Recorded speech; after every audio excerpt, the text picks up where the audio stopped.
Lectura del Santo Evangelio según San Marcos.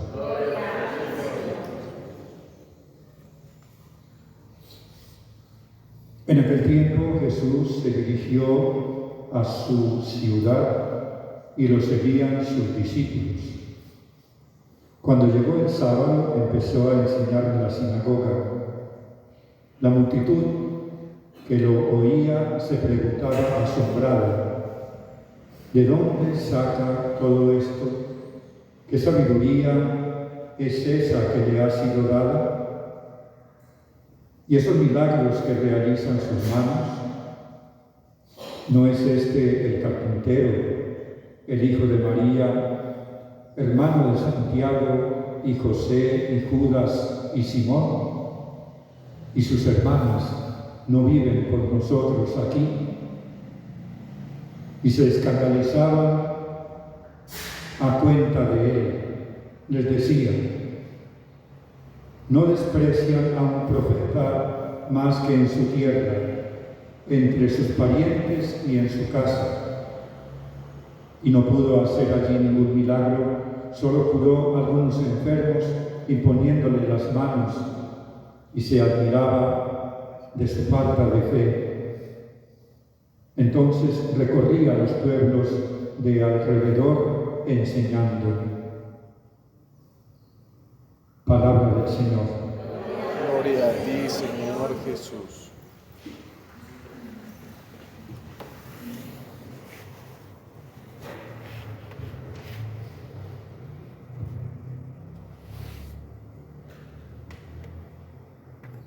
Hoy la carta de los Hebreos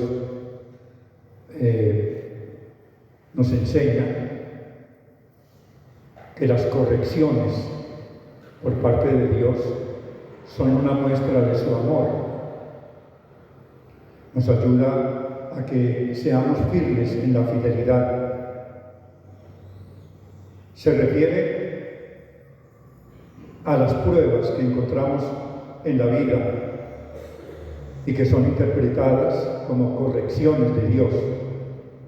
Eso sucedía en la época de los judíos, pero también ahora nosotros vemos en las dificultades, las enfermedades, los problemas, algunos hablan de castigos de Dios.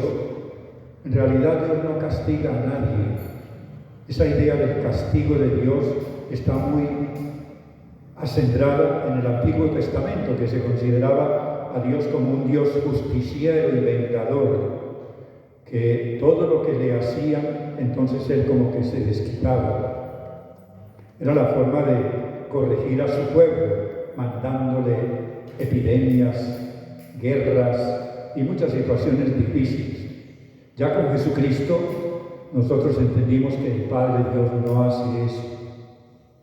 Que el Padre Dios no está de acuerdo con la maldad y con el pecado, pero que Él no es vengativo y que a Él le duele el pecado ante todo, porque el pecado es una autodestrucción. Qué bueno que entendiéramos eso. A veces uno piensa que el pecado es como tirarle piedras a Dios, como insultar a Dios, como ofender a Dios. ¿Dios qué se va a ofender? Dios no se ofende con nada. Él es la infinita bondad. A Él le duele el pecado es porque al tirar esas piedras nos caen a nosotros mismos. O sea, el pecado es una autodestrucción. No hay un solo pecado, por pequeño que sea, que no nos esté dañando de alguna manera la vida o la vida de los demás. Por eso Dios no quiere que pequemos y nos invita siempre a la conversión. Entonces, el problema es que por lo general todo pecado trae una consecuencia, y una consecuencia dolorosa, si no inmediatamente, al tiempo, inclusive a los años, y ya se nos olvidó el pecado que cometimos. Entonces nosotros nos acostumbramos a ver en esas consecuencias dolorosas castigos de Dios. No, son consecuencias de nuestro propio pecado que nosotros hubiéramos podido evitar. Pero dice la carta a los Hebreos entonces, Dios permite esos sufrimientos como una forma de enseñarnos, para que aprendamos. Es como la pedagogía que utiliza Dios, permitir que suframos un poco. De hecho, los padres de familia, cuando educan bien a sus hijos, deberían hacer lo mismo. O sea, no solucionarles todos los problemas, no quitarles todos los antojos. Por ahí decía alguien, deja que tu hijo tenga un poquito de hambre, que padezca un poquito de frío. Deja, porque eso le enseñará a él a enfrentar los problemas cuando vengan. Y eso es la pedagogía de Dios también. En el Evangelio, en el capítulo 6 de Marcos, y durante 3 capítulos vamos a estar viendo las reacciones de la gente frente a la persona de Jesús. Primero la reacción de los discípulos, luego de los familiares, luego de la multitud de la gente. Hoy vemos algo acerca de los paisanos, que lo conocieron desde pequeñito. Jesús realmente despertaba admiraciones con su forma de hablar y la gente se quedaba como asombrada, pero inmediatamente decían, pero a este lo conocemos, este es de aquí, nació allá en la esquina, es hijo de María y del artesano de José, y sus parientes se llaman Simón, Judas, Santiago, etc. También las hermanitas de él viven aquí.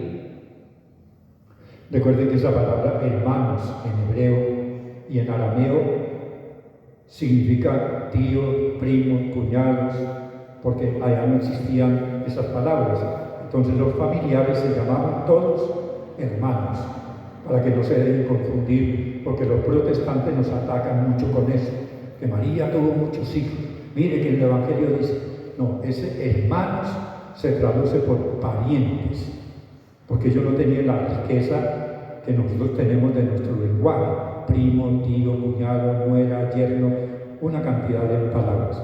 Entonces, la reacción de las personas que convivieron con él, que lo conocieron, dijeron, eso no puede ser cierto, ese hombre, aunque habla muy bonito, lo que enseña no hay que prestarle atención porque él se crió aquí con nosotros. Fíjense, es tan peligrosa la familiaridad con Dios. A veces la gente que dice no creer en Dios termina evitando más el mal, el pecado, que los que decimos que sí creemos.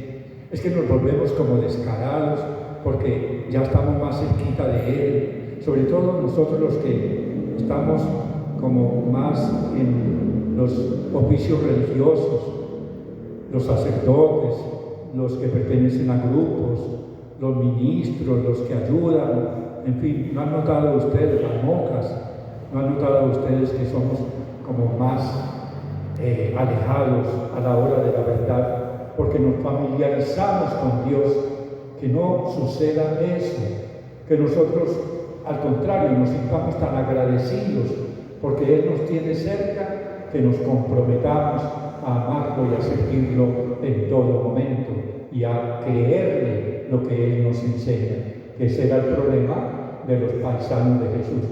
No le creían porque lo conocían muy bien.